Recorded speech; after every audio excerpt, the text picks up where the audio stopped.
Alright, welcome to this complete army overview for Imperial Fists. The army's finally finished, exciting. It's taken a while, it's like quite a time consuming colour scheme for them, but they're finished. Last few vehicles have been done. So in this video I'm going to run through, I'm not going to run through every unit, but I'm going to run through the different units that I have in the army, how I've built it up. It's 1850 points. But really happy, the army's completely finished. I'm looking forward to using them. I do plan to take the Imperial Fist on campaign. It's going to be using them to take on a number of opponents on both channels. On this channel here, in Challenger Scorpion games, perhaps feature them in the Apocalypse game as well, to join up with other armies. And then also to feature heavily on the Plus channel as well, taking on the different house armies. There's more information about them on the Plus channel as well. There's advanced Tactica for Imperial Fists. And then for painting on this channel here, Striker Scorpion, there is a full painting tutorial, show you how to paint one of the tactical marines. And then on the Plus channel there is an in-depth painting tutorial, and I'll show you how to paint one of the Imperial Fist rhinos, just to bring it to that level. I'll show you from start to finish on the Plus channel there. It's a difficult one. It did put me off for a long time, trying to paint Imperial Fists. But I gave it a go and then sort of developed a technique that I'm pretty happy with. It's come out pretty good. I chose 5th Company. I really didn't like the yellow and the red trim and the green, different companies, but black and yellow I think just looks really cool. So I've tried to keep the reds and greens and other colours to a minimum. And there's inspiration from someone on YouTube who did a video, just a showcase video of his Imperial Fist vehicles, and they looked superb, and they were 5th Company. They looked so good, and that really inspired me to create my own Imperial Fist force. Remember, I've already got Blood Angels, so I wanted to have an army that's different units, a different style. That's what I've tried to achieve with Imperial Fist. What we'll do is we'll run through the codex, gradually build the army up, and then we'll stand back and you get to see the whole army, and we'll talk about the overall tactica and plan for them as well. And this video can help you out, if you're planning on collecting Space Marines, or you have an army ready and you're wondering about tactics and how to build a force, then this video is here to help you out with that. So what we'll do is we'll run through the codex here. We'll just take it in the order that the codex has it, so we'll go through the army organisation, just go straight to the unit entries, past all of the background story and pictures. So forces for Space Marines, you can go down the route of a Gladius Strike Force. To do that, you have to have a core, which is a Battle Demi Company.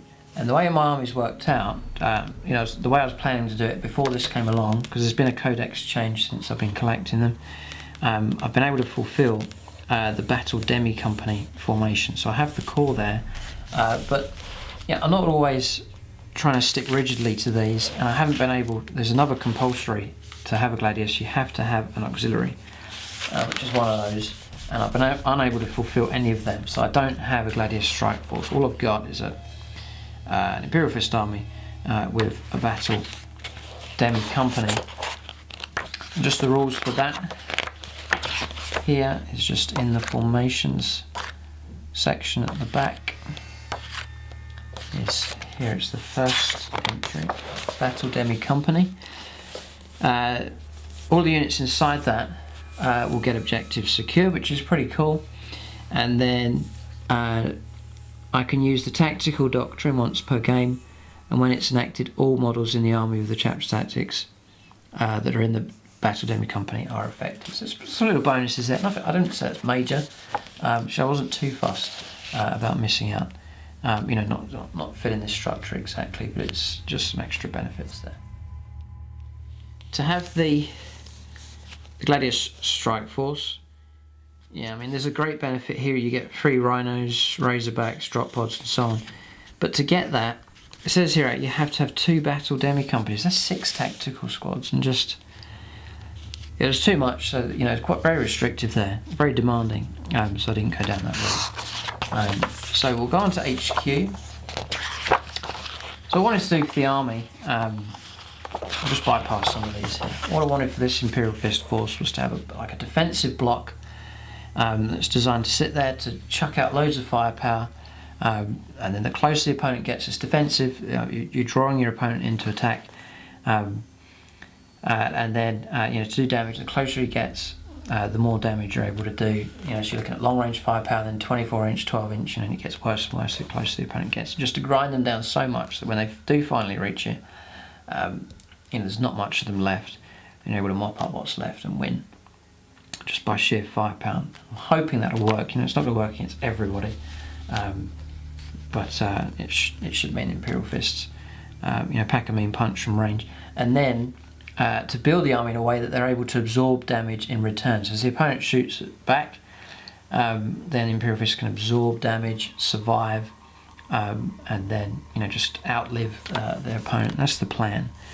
So with that in mind, I want an attacking, flexible, fast part of the army, and then I'm also looking for the defensive block, and then to protect it and to be able to chuck out firepower, but be survivable at the same time as well. So the first unit I've gone for is a Librarian, which is just here. So the first Imperial Fist army is blue. It's not yellow. But just love that plastic miniature that Games Workshop have produced. And I've gone for a standard Librarian, 65 points, and then I've paid for Mastery Level 2, 25 points. So just 90 points, just below 100. I wanted to save points on HQs and then plough the saved points into more elite and firepower type units. So Librarian there, and his job really is to be part of the defensive force and then to enhance and protect the unit that he's with, the units around him, to add to that survivability and so on. So I haven't gone for any other upgrades, it's just as he is. He's not the army commander, by the way. I've got a second HQ, which is the Chaplain. And really it was, I love the model. I led one of these, I think James had it spare, so I bought it off of him, painted it up, just love, it's one of my favourite models in 40k, it's in lead, and if you see it up close it just looks really good. I put an orc head on there as well, sort of arch enemies of the orcs. So 90 points for a Chaplain, and again, the aim for him is to bolster another unit. He's going to give them Fearless, he's going to give them Zealot, an army commander just to bury him away. He's not out to go out and do crazy things, he's just there to bolster units to survive and to give his benefits to the unit that he's with. Pretty cool. So Terminator armor is 30 points, you'll get Terminator armor, and then the Storm Bolter as well, 30 points, and then no other upgrades. That gives him a total of 120 points for him. So just over 200 points, got myself 2 HQs, decent enough. And then, if I'd have gone for 2 brilliant HQs, spent 400 points, it's a big chunk taken out, because Space Marines aren't the cheapest of armies, points-wise. So that's the HQs.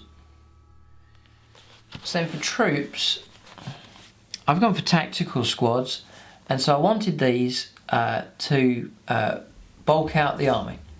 So to make the army nice and filled out, but not expending too many points.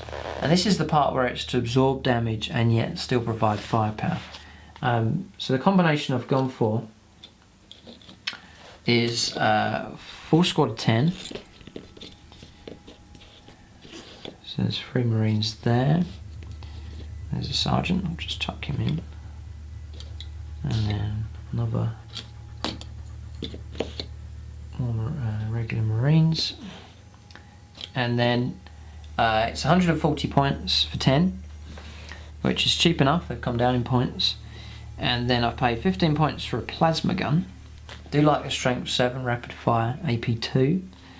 And then for the gets hot, he's got power armor, so it's pretty cool. And then for long range firepower support, a las cannon. They've been featured in other games, some people question that combination. The whole idea is that the value is these guys, and then they're surrounded by 10 Marines to protect them.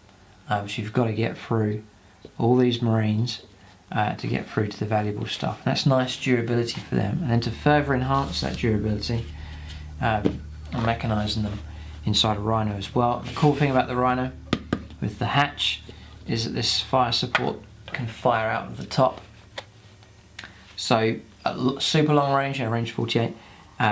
Laser cannon fire is going to come in. The opponent gets a bit closer at range 24. Plasma gun fire is going to come in, and then when he gets to range 12 or under, it's rapid fire with the plasma gun and the laser cannon firing the whole time. If your opponent just destroys the rhino, the squad still survives, and then if he destroys half the squad, then still the key assets are still alive. So nice durability there, flexibility as well. Got that ability to go into combat squads in whatever combinations I want to go. Maybe I want a static squad of bolters and the las cannon, and then a mobile squad with the plasma, or I can do it, keep the plasma inside there just to have sort of a mini devastator squad type thing there, and then just have this squad moving around. Nice combination. Either squad can go inside the rhino. I think it's nice and flexible, which is what I'm after. Tactical squads aren't deadly, but for bulking an army out, I don't think they're not to be underestimated. And you've got 3 troops here. If I break that down into combat squads, 1, 2, and then dedicated transport, there's 3 troops choices there. So handy. What I've then gone for is, if you total that up, that's 175 points for the tactical squad, 35 points there for the rhino, and no other upgrades, not upgrading the sergeants and so on, ploughing the points into other things. But what I have done is I've got 3 of the same.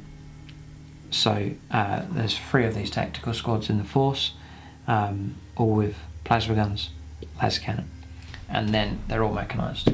So there's 3 rhinos, 3 tactical squads in the army, and when you see it later on, it's bulked out pretty good. It's a nice chunk of the force, and if you add it together, 3 tactical squads armed in that configuration is 525 points, which it's not too bad, 500 points. And you've got 30 Space Marines, 3 las cannons, 3 plasma guns. Then the rhinos, 105 points for 3 of them, which is next to nothing. And it's quite a presence on the table. Having 3 rhinos, creating quite an illusion, of strength. That's a lot in 40k. 3 vehicles like that, but 105 points. It's creating a false, like a phantom setup almost. The bulk of your army is laid out, but that's not where the value of the points are. I've invested them in other key units, so a bit of a ploy of deception there. Perhaps, I'll see if that works. The opponent's going after the bulk of the army, when in fact it's the other units that I'm going to introduce, the ones that are the more expensive and the more dangerous. I'm just going to back the rhinos off. And the tactical squad's got more units to bring in here. So next is elite. So firepower so far, I want to protect this gun line with something I can use in combat, close combat. Now you've got to concede the fact your opponent's probably going to reach me in combat. If you're going to orcs are charging ahead, I bring down a fair bit of the army, but still a fair bit's going to reach the battle line. So I've been looking for a combat-based unit. I've already got assault terminators for the Blood Angels, and as I said, I wanted to go opposite, or sort of something different. So what I've gone for with Imperial Fist is regular terminators, and I bought the Forge Weld shoulder pads upgrade here for Imperial Fist just to make them, really give them that Imperial Fist feel there. And that's gone for 5, and they've come down in points cost, 175 points for Terminators, which is pretty good. So you've got the close combat capability there with the Power Fist, the Invulnerable Save, 2+ armor. They're going to take on pretty much any kind of opponent. Now the Chaplain comes into play. He can join the units, and that's 6 men. You've got his close combat attacks. He's now going to grant them Fearless. And then also Zealot as well. Really, really helpful benefits granted. And then in return, I've got a nice bodyguard to protect my army commander. So combat, yes. And then also, with these regular Terminators, I've got fire support here from the Stormbolters. Got his Stormbolter. And then what I've done is I've paid 20 points and upgraded one with a Assault Cannon as well. So it's pretty good fire support from these guys. So at range 24, I'm going to start chucking out some good fire support. 20 points for that. That gives a total of 195 points for the Terminators. So keeping them below 200. Nice. So imagine you've got your gun line and these guys contributing with their firepower and also plugging a gap. You know, a unit's charging in, it's going to cause trouble. These guys move in and take them on in combat, and hopefully repel the threat. So in the heart of the battle line is a unit of Terminators. What I'm going to do next, I'm going to flip to heavy support. I'm going to leave out fast, it's so crucial, but I'm going to go to heavy support first. Just carrying on this theme here of the defensive force. So, still I want more devastating firepower. So what I've gone for is a unit of Centurion Devastators. Again, these have been featuring in some of the battle reports already. But a unit of 3, just there.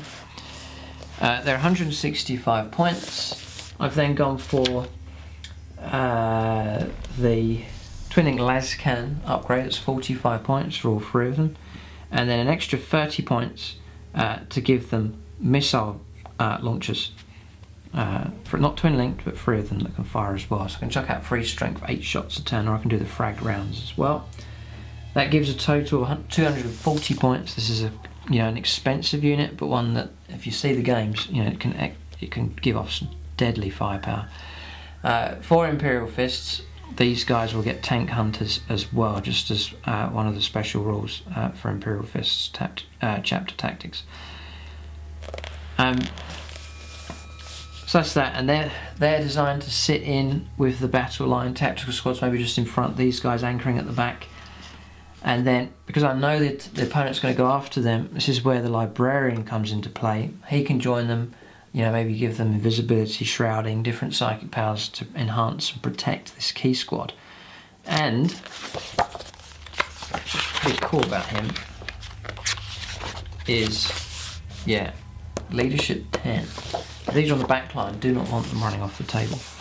So conferring that Leadership 10, very, very helpful indeed. So you've now got this deadly firepower, good morale, possible, good 2+ save, 2 wounds, toughness 5, but then also some protection as well, potentially from him also. And these guys, just to fire at a target, deadly accurate firepower at long range, and then taking targets down in different corners of the table, I think would be pretty effective. Some have said, why didn't I go for the grav cannons and grav amps? It is a devastating weapon, but just range 24. I needed a unit that's able to fire from one end of the table to the other. So the opponent's at his back edge, fighting against Tau, for example, I've got a unit that can still reach over into the target's deployment zone if he decides to back right off. So it's the range I needed. Twin-Link Las Cannon is nice and accurate. Tank Hunter even better. And then with the missile launchers, just some extra shooting, able to contribute to that as well. And then another heavy support, just towards the end, just to use up the last of the points, and just as a bit of anti-aircraft, just aware of that. I've gone for a Hunter here, love the model. I know it's not, again, a deadly unit, but a nice supporting unit to add a bit more presence on the table as well for the Imperial Fist. You've got the 3 Rhinos, and then this Hunter as well along the back line, some nice bulk to that defensive line. And pretty good as far as anti-aircraft, pretty cool. And then I did make, on a base with a rod here, I stuck one of the missiles on the end, a bit of smoke, just for when the missile misses. Then you put this on next to the opponent target, and then it follows it round till it hits or misses in later turns. I just think it looks quite cool just to have that, and it helps as a reminder as well that I've still got a missile in play as well. I think it looks quite cool. But look out for that in games. And just a little bit of psychological, you're being tracked by a missile. I think it's quite cool. So that's all the heavy support. So we've now got this defensive force looking pretty good. Nice supporting fire, tactical squads. You've got units here with 2+ saves, Terminator, Centurions. You can absorb damage, take fire, take damage, and be quite resilient. So quite happy with that. But as that force is, it's pretty slow and defensive, and so I needed I knew that I needed some kind of speed and flexibility to be able to move around the table quickly. It's so vital in games of 40k, for grabbing objectives towards the end and so on. So we're going to go to the fast section, and it's a crucial part of this Imperial Fist force. So I'm just going to flip back to the fast section. There was bikes to choose. I thought about that, but I didn't go with them in the end. So what I went for is land speeders. I've always loved the model. I had a land speeder painted up, ready, or it was undercoated, ready for Blood Angels. But then I finished the Blood Angels army off, didn't use it in the end. And then as I went into Imperial Fist, I thought, well, I'm definitely going to try and feature land speeders. And they do fulfill 2 roles for the Imperial Fist army here. First one is fire support, to add even more fire support to this gun line, and also speed to move out to other parts of the table to seize objectives towards the end and so on. So I've gone for a full squadron of 3. There's 1. That's the original, the red one, and then it was red, so we got a respray. And there's the other 2. And that's the configuration I've gone for at the moment. So heavy weaponry on these. 45 points for this one here. I've paid 10 points and 20 and 15 points for 2 multi-melters.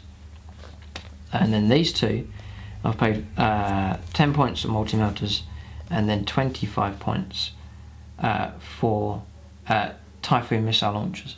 So at long range, I can support the battle line with the Typhoon missile launchers, and at range 24 I can give more support with the multi-melters, and then at range 12 or less you've got the devastating multi-melter, 2d6 armor penetration capability.